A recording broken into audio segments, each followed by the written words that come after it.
우리가 크리스찬으로 살아가면서 분명히 알고 확신하는 것이 있습니다. 하나님께서는요, 지금도 일하고 계셔요. 그리고 하나님께서는 우리와 함께 지금 일하기를 원하신다라고 하는 거예요. 우리는 그것을 사명이라고 이야기하고 그것을 바로 미션이라고 이야기합니다. 그리고 우리가 사명을 감당하는 데 있어서 반드시 필요한 것이 있어요. 그것은 바로 헌신이라고 하는 것입니다. 그러므로 우리 크리스찬들에게 있어서 아주 익숙한 단어 중에 하나가 있다면 바로 헌신이라고 하는 거예요. 이 과거에 한국에서 이 주일 오후 예배를 드리든지 저녁 예배를 드릴 때 생각해 보면 이 대부분 헌신 예배를 드렸어요. 당회 헌신 예배로부터 시작을 해가지고 교회 학교 헌신 예배, 선교회 헌신 예배, 또 성경학교가 있을 즈음이 되면 이 성경학교 헌신 예배를 드렸습니다. 수많은 헌신 예배 있죠. 또한 교회에서도 이 주일학교 교사로 봉사하고 헌신하고 주방 봉사하고 차량 봉사하고 목장 사역으로 봉사하고 헌신하고 단기 선교, 야외 전도 사역, 찬양 사역, 수많은 헌신을 하였습니다. 근데 참 안타까운 것은 이 수많은 헌신을 하면서도 진정한 헌신의 의미를 모르고 일로서 생각하는 경우가 많다는 거예요. 헌신이고 마땅히 해야 되는 것인데 그게 일로서 다가올 때가 많았다라고 하는 거예요. 그 결과 어떤 모습입니까? 하나님과 상관없이 외적인 모습만 남아가지고 이 신앙생활이 아닌 종교생활을 하는 그런 모습이 있다는 것입니다. 그렇다면 여러분, 이 성경적으로 바른 헌신은 무엇일까 하는 거예요. 우리가 하나님 앞에 헌신한다라고 하는데 정말 바른 헌신이 무엇이냐라고 하는 거예요. 결론부터 말씀드린다면 이 크리스찬의 헌신은 예수님의 부르심에 대한 이 몸과 마음을 바쳐 반응하는 거예요. 예수님의 부르심에 대해서 몸과 마음으로 반응하는 것입니다. 그리고 그 중심에는 예수 그리스도의 부르심이 있어야 되고 온전한 헌신은 바로 예수님의 부르심에 그 반응하는 것이다라고 하는 것입니다. 그런데 오늘날의 크리스찬들 중에는요, 예수님의 부르심에 대한 확신이 없이 무조건 교회에서 하는 일에 참여하는 것을 헌신이라고 생각하는 경향이 있습니다. 이 물리학자인 아인슈타인이요, 다음과 같은 말을 했습니다. 나는 젊었을 때 교회를 경멸하고 무시했었다. 그러나 내 조국이 어려워졌을 때 교회는 우리 유대 민족의 유일한 희망이었고 소망이며 안식처였다. 내 나이 먹어 석양역에 교회 외에 내 영혼의 위로를 경험할 수 있는 어떤 곳도 찾지 못했다. 나는 이제 그리스도와 교회로 돌아온다. 여러분에게 있어서 교회는 어떤 존재인가요? 오늘 함께 예배드리는 분들 가운데 많은 분들이 이 OCYN에서 신앙생활을 처음 하신 분들이 아니라 다른 교회에서 신앙생활을 하셨던 분들이 훨씬 더 많으실 것입니다. 그렇다면 수많은 교회 가운데 왜 OCYN의 오렌지 카운티 영락교회에서 여러분은 신앙생활을 하고 계십니까? 그리고 여러분들이 OCYN의 한 가족이 되었다면 여러분들이 물어야 되는 분명한 질문이 있습니다. 왜 하나님께서 오렌지 카운티 영락교회를 세우셨고 또 하나님께서 오렌지 카운티 영락교회를 세우실 때 하나님의 마음은 어떠하셨을까라고 하는 것입니다. 저는요, 오늘의 교회를 바라보면서 참으로 가슴 아픈 부분들이 많이 있습니다. 1세들이 갖고 있는 그 헌신된 삶의 모습이 우리 2세들에게 찾아보기가 힘들다라고 하는 것입니다. 우리 1세들이 갖고 있는 신앙에 대한 그 열정이 2세들에게서 찾아보기가 어려운 시대가 되어버렸다고 하는 거예요. 그러면 여러분, 헌신은 어떤 의미가 있습니까? 영어로 말할 때 헌신을 디보션이라고 표현을 합니다. 그런데 성경적인 의미에서는 디보션이라기보다는요, 데디케이션이 맞고 또한 커밋먼이 맞습니다.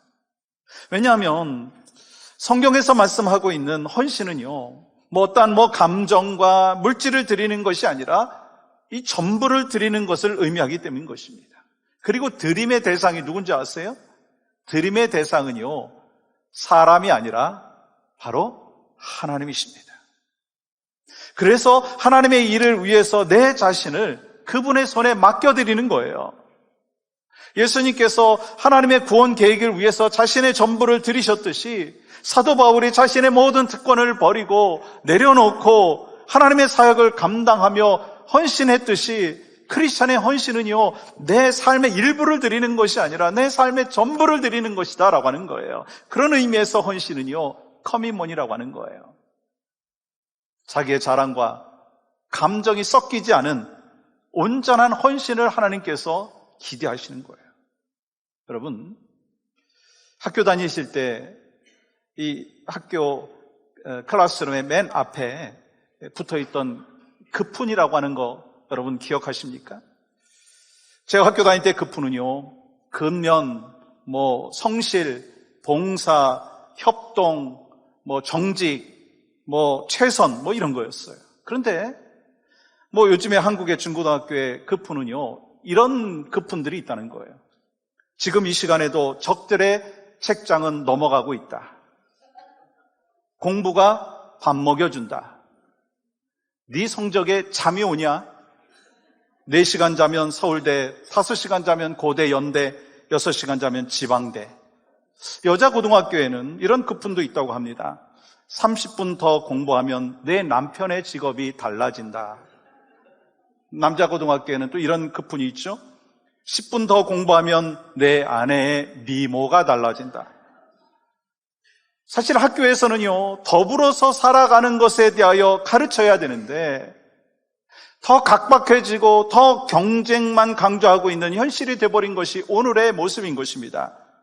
그렇기 때문에 이 시대는요, 이 다른 사람을 위해서 어떤 공동체를 위해서 헌신한다라고 하는 것이요, 마치 바보짓같이 느껴진다라고 하는 거예요. 그 결과 직장을 위해서 헌신하는 평생 직장은 찾아보기가 힘들고요. 또 직장도 마찬가지예요. 직원을 보호하지 않습니다. 남자와 여자가 만나서 결혼하지만 과거의 헌신의 모습은 찾아보기가 어렵다라고 하는 거예요. 이제 자녀가 노부모를 위해서 헌신한다라고 하는 것은요, 아주 옛날 이야기가 되어버렸습니다. 심지어는요, 아시잖아요. 부모조차도 자녀를 위해서 헌신하지 않는 시대가 되어버렸다는 거예요. 여러분, 우리가 살고 있는 이 시대의 현실이고 이 시대의 비극이라고 하는 것입니다. 이러한 시대 속에서 주님은 오늘 본문을 통해서 헌신에 대한 영적인 레슨을 우리에게 주고 계십니다.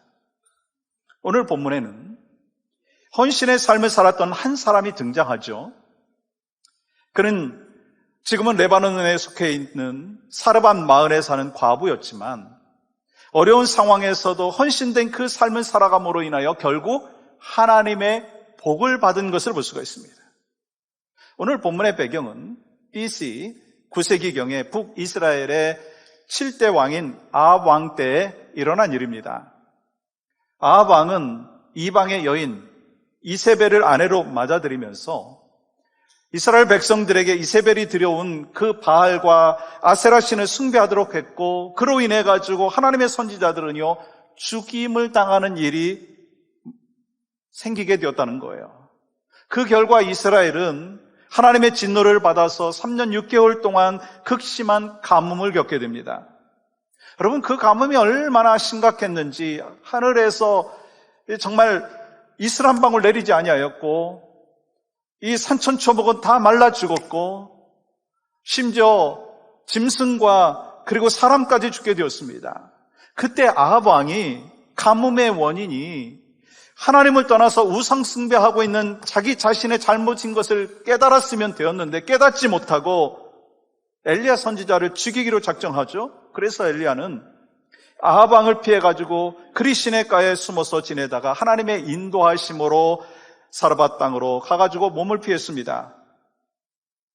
엘리야는 사르밧에서 하나님께서 예비하신 한 과부를 만나게 됩니다. 여러분, 이스라엘은 하나님의 심판으로 오랫동안 비가 오지 않았기 때문에 그 과부도 마지막 남은 기름과 밀가루로 이 떡을 만들어서 아들과 함께 먹고 죽으려고 하는 비참하고도 절박한 그런 상황이었어요. 근데 그 여인이요, 자기 가정의 마지막 식사를 엘리야에게 대접했고 결국 기적을 경험했어요. 가정에 밀가루와 기름이 떨어지지 않는 기적을 경험했습니다. 이런 이야기를 하면 어떤 분들은 이런 생각을 하실 수 있습니다. 오늘날에도 이런 일이 일어날 수 있을까? 또 어떤 분들은 나에게도 이러한 기적과 같은 일이 일어났으면 좋겠다라고 하는 그런 마음을 갖습니다. 그렇다면 그런 기적이 일어날 수 있는 비결이 무엇이었느냐는 거예요. 지금도 그러한 기적이 분명히 일어날 수 있는데 그 비결이 뭐냐라고 하는 것입니다. 그건 뭐냐면 이 세상의 상식을 초월한 순종과 헌신을 했기 때문이다라고 하는 것입니다. 그렇다면 어떻게 세상의 상식을 초월한 온전한 헌신을 할 수 있었을까?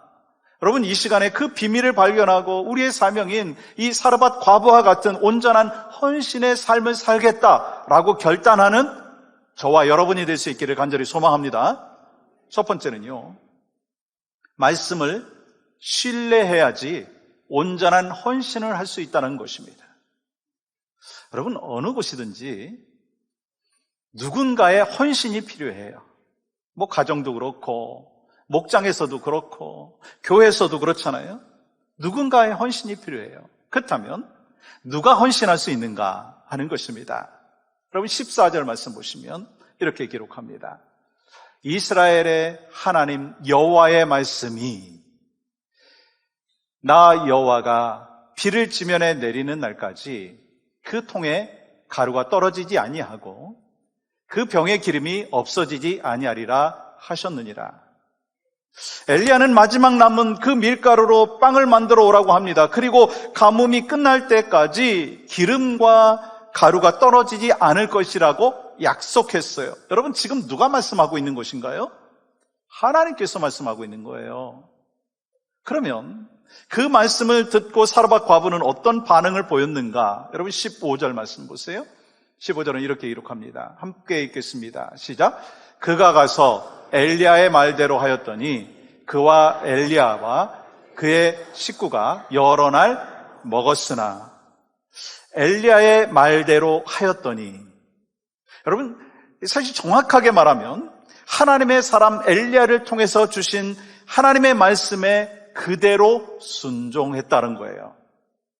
엘리야는 마지막 남은 가루로 빵을 만들어 오라고 합니다. 그렇게 하면 가뭄이 끝날 때까지 가루와 기름이 떨어지지 않을 거라고 약속합니다. 여러분, 그 여인은 엘리야의 말대로 그대로 따랐고 결국 통에 가루와 기름이 떨어지지 않았어요. 여러분, 어떤 면에서 보면 이 엘리야의 말은요, 이 사르밧 과부에게 너무나 시험이 되는 일이었습니다. 그렇지 않겠어요?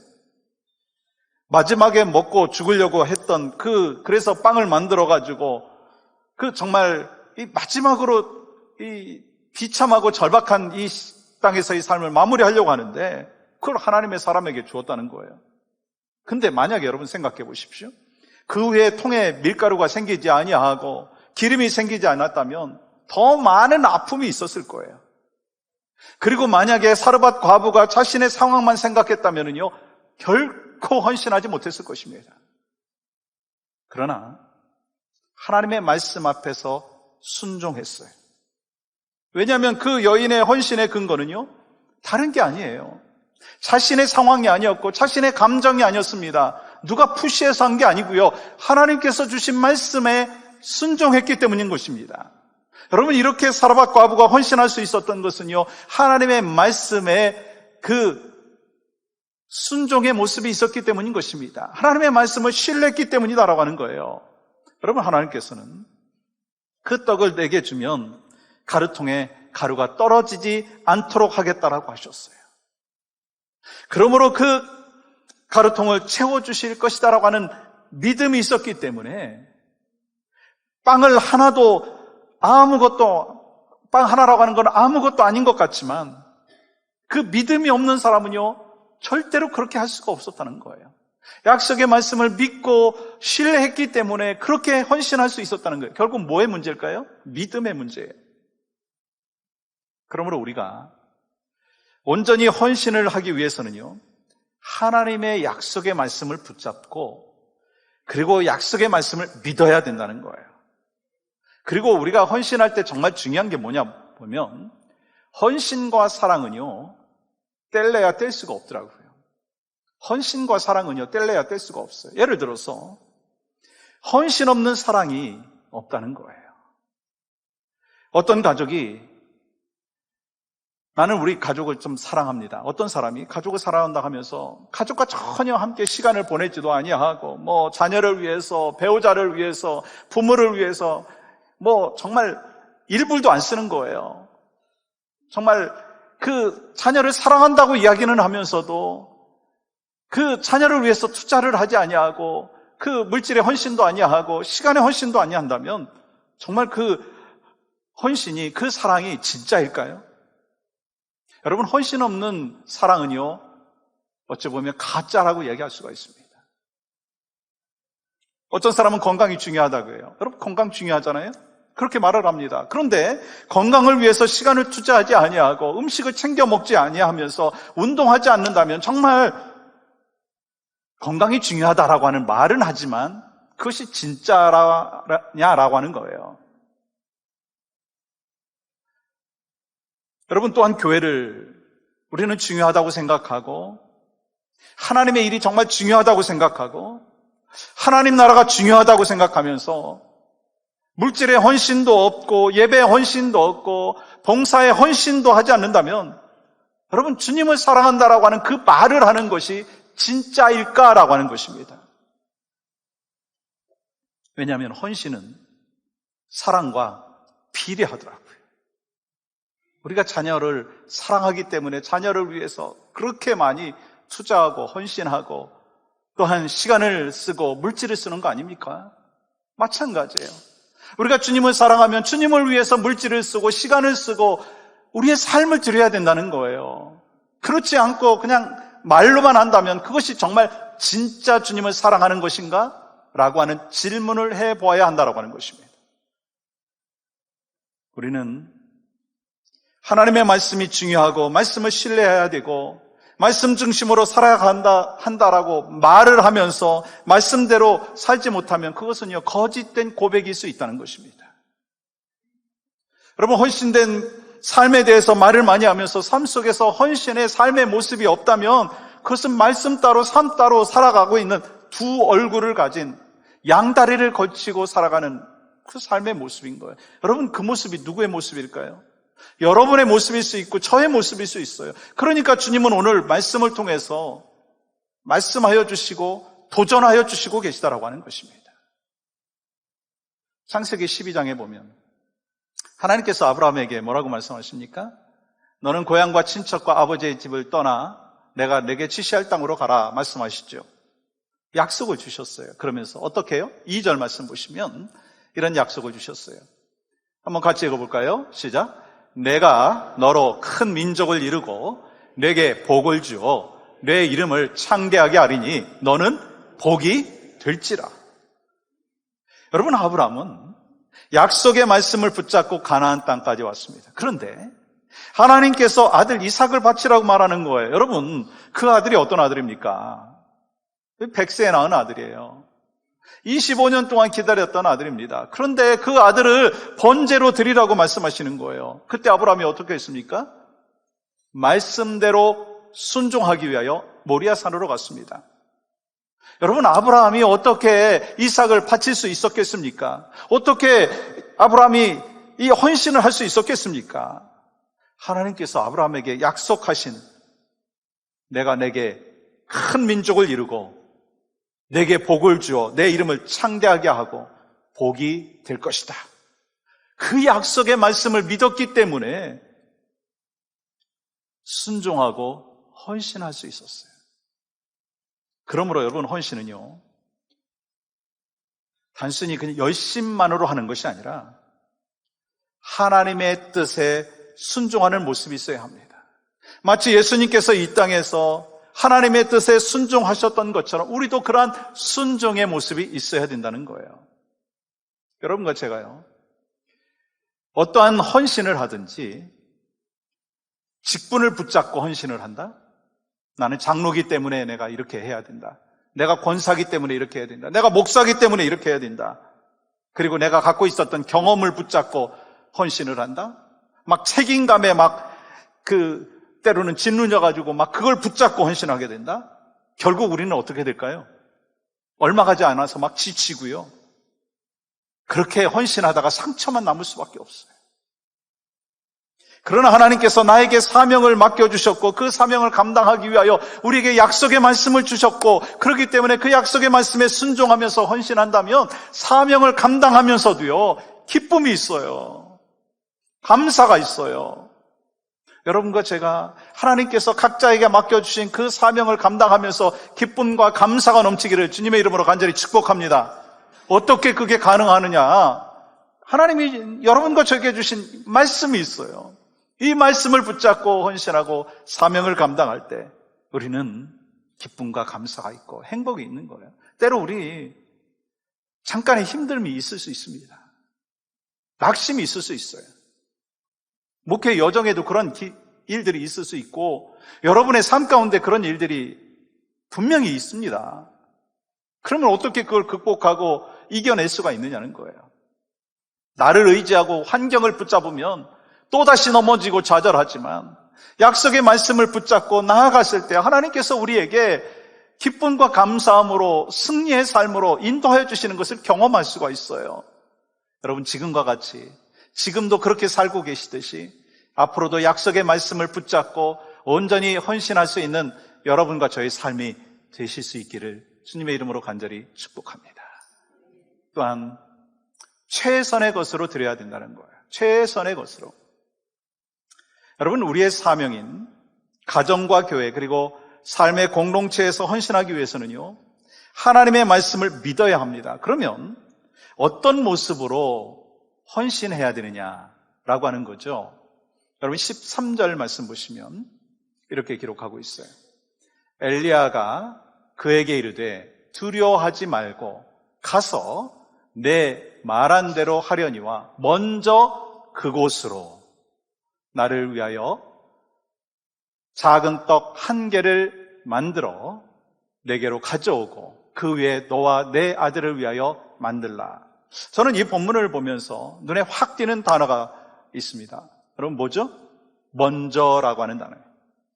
먼저 그것으로 나를 위하여 만들고 그 후에 내 것을 만들어 먹으라 말씀하시는 거예요.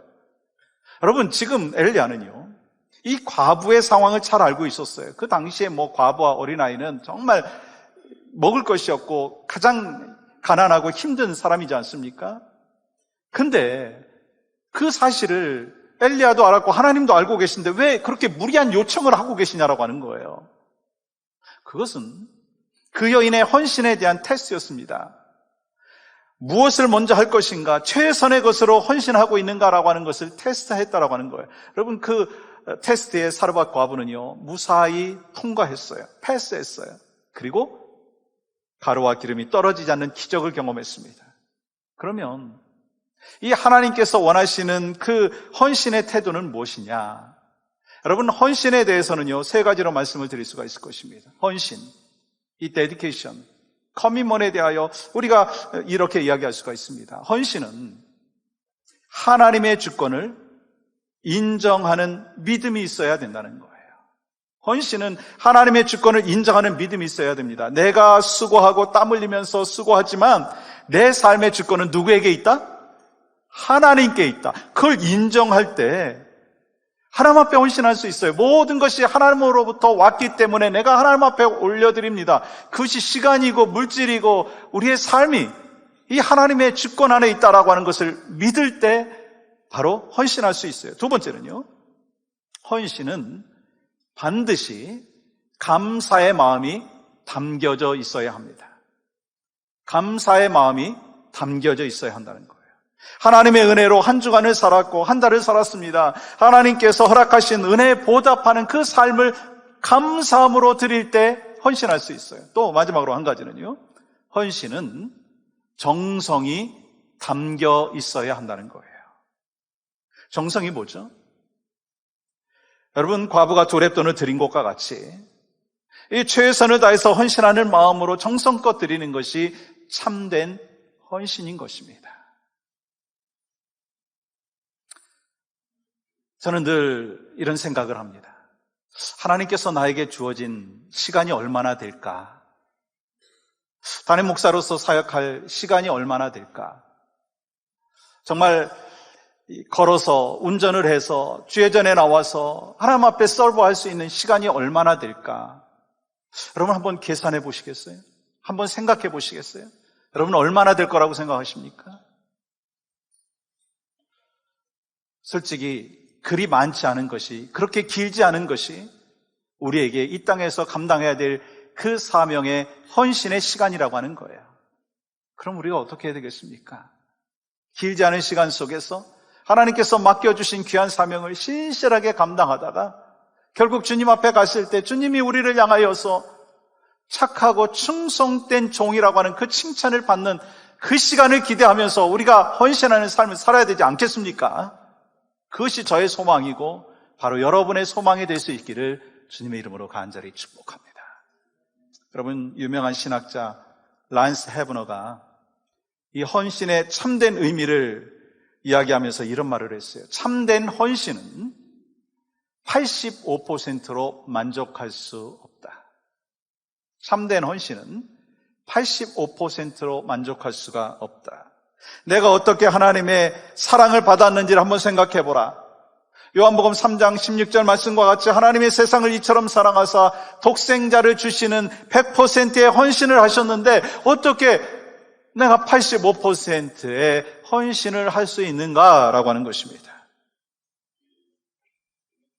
하나님께서 우리 각자에게 요구하시는 것, 기대하시는 것 있습니다. 그것이 바로 우리 자신이고 우리의 마음이고 우리의 삶이고 우리의 헌신된 태도라는 거예요. 그리고 우리의 삶이 주님께 헌신되어 있으면요, 주님 앞에 시간을 드릴 수 있어요. 주님 앞에 물질을 드릴 수 있어요. 삶을 드릴 수 있어요. 몇 년 전에 인터넷에서 다음과 같은 글을 읽은 적이 있어요. 전에 한번 제가 예화를 사용했기 때문에 기억하시는 분도 아마 있으실 거예요. 제목이 있습니다. 대형 교회 가니까 확실히 편하네요 라고 하는 제목이에요. 매주 아이들 주일학교 보내고 예배 보고 밥 먹고 커피 마시고 도넛 먹고 가끔 교회에 빠져도 전화 오는데 없고 원래 헌금 많이 내지도 않지만 헌금을 내든 안 하든 상관도 안 하고 봉사라고 하는 강요도 없고 목장 모임도 안 하고 아무런 소그룹에 소속되지 않아도 괜찮고 가끔 주중 여성 성경 모임에 가는 것 빼고는 교회는 카페도 있고 도서관도 있고 체육관도 있어요. 목사님들은, 교인들은 대부분 참 친절하고 잘 모르면서도 인사를 하시고, 그런데 교회가 워낙 커서 가끔 주차하기 힘들지만 뭐 그런 것 정도는 당연히 감사할 수도 있고요. 이렇게 대형 교회 가니까 확실히 편하다라고 하면서 마지막 말이 있습니다. 할렐루야. 여러분, 정말 할렐루야인가라고 하는 거예요. 여러분 어떻게 생각하십니까? 근데 안타까운 모습은 오늘날 교회에 이런 바람이 불어오고 있다라고 하는 거예요. 여러분, 오늘날 우리 크리스찬들의 문제가 무엇입니까? 십자가는 지지 아니하고 희생은 하지 아니하려고 하고 쉽게 편하게 그저 편안하게 신앙생활을 하려고 한다는 거예요. 예전에는요, 우리 1세대들은 내가 섬길 교회를 찾았습니다. 근데 요즘에는 내가 누릴 수 있는 교회를 찾고 있다는 거예요. 섬기지 아니하고 그러면서 쉽게 편안하게 신앙생활할 수 있는 대형 교회를 찾고 있다는 거예요. 여러분, 제가 대형교회가 문제가 있다는 것은 결코 아닙니다. 왜냐하면 저도 대형교회에서 오랫동안 섬겼고 또 대형교회의 장점이 많다는 걸 제가 알고 있습니다. 그런데 제가 무슨 말씀을 드리냐면 오늘의 성도들의 문제가 있다는 거예요. 그래서 요즘 사람들이 좋아하는 교회 중에 이런 교회를 좋아한답니다. 편안한 교회. 제가 지금 말씀드리는 편안한 교회. 우리 교회는요, 편안한 교회가 아니라 평안한 교회입니다. 이때 아멘 하셔도 되는데. 우리 교회는 평안한 교회인 줄 믿습니다. 근데 편안한 교회를 찾는 거예요. 말씀 훈련 없고 뭐 봉사도 없고 전도하지 아니하고 영혼 구원에 대하여 관심도 없고 뭐 예배에 나오든지 말든지 신경 쓰지 않는 그런 교회를 좋아한다는 거예요. 뭐 DB 전도 축제 뭐 이런 거 뭐 안 하는 교회를 소망한다는 거예요. 영적인 전쟁을 싫어하고 그저 그냥 적당하게 하나님도 섬기고 세상에서 재미도 누려보는 교인들이 점점 그런 사람들이 늘어나고 있다는 거예요. 쉽게 말해서 부담 없는 신앙생활을 한다는 거예요. 근데 우리가 성경을 통해서 분명히 알잖아요. 말씀을 통해서 분명히 알잖아요. 여러분, 신앙생활은요, 편안하게 하려고 하는 것이 아닙니다. 신앙의 길은 십자가의 길이에요. 신앙의 길은 헌신의 길입니다. 만약에 편안한 것이 신앙생활이라고 한다면 그거는요, 그냥 종교생활을 하려고 하는 것입니다. 하나님께서 우리를 구원하시기 위해서 독생자 예수 그리스도를 십자가에서 희생시키시고 우리를 구원하실 정도로 살아가셨는데 우리는 그러면 어떠한 반응을 보이고 있느냐는 거예요. 오늘의 크리스찬들의 모습에는요, 헌신이 많이 없어요. 모양만 있는 삶을 살고 있다는 거예요. 너무 이기적이고 희생 없이 신앙생활을 하고 있는 거 아닌가라고 하는 것입니다. 여러분, 오늘날 왜 기적이 일어나지 않는지 아시죠? 그것은 하나님을 섬기는데 순서가 잘못되었기 때문이에요. 내가 먼저이기 때문인 것입니다.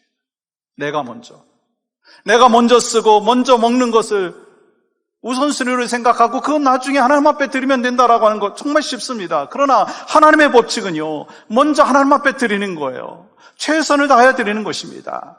그러므로 여인은요, 마지막 남은 그 양식 전부를 먼저 하나님 앞에 드렸어요. 그랬더니 넘치도록 풍성한 은혜를 베풀어 주시고 그리고 하나님의 복을 경험하는 놀라운 축복이 있었다고 하는 것입니다. 용서하고 들어주십시오. 저의 둘째 이야기를 말씀을 드리려고 합니다. 저희 둘째가 대학 졸업하고 대학원 졸업하고 잡을 가졌어요. 근데 LA 쪽이에요. 집은 뭐 오렌지 카운티인데 LA에서 살아야 되는지 오렌지 카운티에서 집에서 다녀야 되는지 이 고민을 하는 거예요. 근데 다행히 이틀만 출근을 하면 되고 나머지 3일은 리모트로 집에서 온라인으로 해도 되었습니다. 그러면서 저희 아이가 이제 월급, 샐러리를 계산을 하는 거예요. 계산을 쭉 하면서 내가 집에서 다녀야 될지 또 LA에서 아파트를 구해가지고 다녀야 될지 막 계산을 하는 과정 가운데 제가 한 가지 발견한 것이 있어요. 아이가 인컴을 계산하고 익스펜스를 계산하는데 제가 너무 감사한 것이 있었어요. 뭐냐면 그 아이가 먼저 11조를 딱 계산을 하더라고요. 자기가 받은 인컴, 자기가 받은 수입을 먼저 하나님 앞에 드리는 것이 마땅하다라고 하는 것을 본인이 알면서 그것을 이야기할 때 제가 정말 하나님 앞에 감사했어요. 사실 저희 아내나 저나 저희 아이가 뭐 대학 다닐 때 또 대학원 다니면서 아르바이트 하면 11조는 꼭 해야 된다. 네가 받은 은혜가 있는데 그거 당연히 하나님 앞에 드려야 된다. 라고 하는 걸 이야기를 했는데 뭐 적은 금액일 때는 좀 쉽게 할 수도 있지만 또 금액이 커지다 보니까 부담이 되잖아요. 그런데 주저하지 아니하고 그렇게 결단을 하더라고요. 제가 참 많이 감사했어요. 왜냐하면 그 아이가 교회에서도 열심히 봉사할 뿐만 아니라 또한 하나님 앞에 시간을 드리고 물질을 드리는 그 모습을 바라보면서 아빠인 제가, 엄마인 저희 아내가 참 감사했어요. 여러분, 용서해 주십시오. 제가 왜 이 말씀을 드리는지. 우리의 삶에 그런 헌신된 모습이 내 안에 있고 부부 안에 있고 가족 안에 있을 때 그 자녀에게도 그러한 믿음의 유산을 물려줄 수가 있다라고 하는 것입니다. 제가 여러분들한테 물질을 하나님 앞에 드리라라고 하는 그것을 강요하는 것이 아닙니다. 그렇게 한다고 해가지고 여러분들이 그 마음에 감동이 있지 않으실 거예요. 근데 중요한 부분은 뭐냐면 우리가 하나님으로부터 받은 은혜를 어떻게 하나님 앞에 올려드릴 수 있을까? 내가 시간을 하나님 앞에 얼마나 올려드리고 있고 영혼권을 위해서 얼마나 올려드리고 있고 내 삶은 하나님 앞에 얼마나 올려드리고 있는가? 그것을 한번 점검해 보자는 거예요. 하나님은 지금 여러분과 저를 향하여 기대하시고 소망하시는 것이 있어요. 온전한 헌신을 기대하고 계십니다. 사랑하는 여러분, 우리는 하늘의 모든 영광을 버리고 이 땅에 오셔서 우리의 모든 죄를 대신 지시고 십자가에서 죽으신 예수 그리스도의 사랑을 한 몸으로 받았고 그것을 감사하며 하나님 앞에 삶을 올려드리는 귀한 사명을 받았습니다. 주님은 온전한 헌신자를 찾고 계십니다. 우리 주님은요, 오리지카노 영락교회에 몇 명이 나오느냐 그 숫자에 대해서는 큰 관심이 없으세요. 얼마나 하나님 앞에 헌신된 삶을 살고 있는가라고 하는 것을 하나님은 기대하시고 지켜보시고 관심 갖고 계시다라고 하는 것입니다. 주님이 찾으시는 사람이 누굽니까? 사르밧 과부와 같이 헌신하는 그 한 사람을 찾고 있습니다. 소망하고 기대하는 것, 하나님이 원하시는 것. 저는요, 이 말씀을 준비하면서 저희 아내한테 얘기했어요. 내가 더 헌신해야 되겠다. 그 마음을 결단했어요. 여러분, 하나님께서 여러분 자신에게, 여러분 가정에게 주시는 도전이 무엇입니까? 온전한 헌신을 하나님께서 기대하시는 것을 반응하고 또 그렇게 하나님 안에서 살아갈 수 있는 여러분과 저의 삶이 되기를 원합니다. 기도하겠습니다.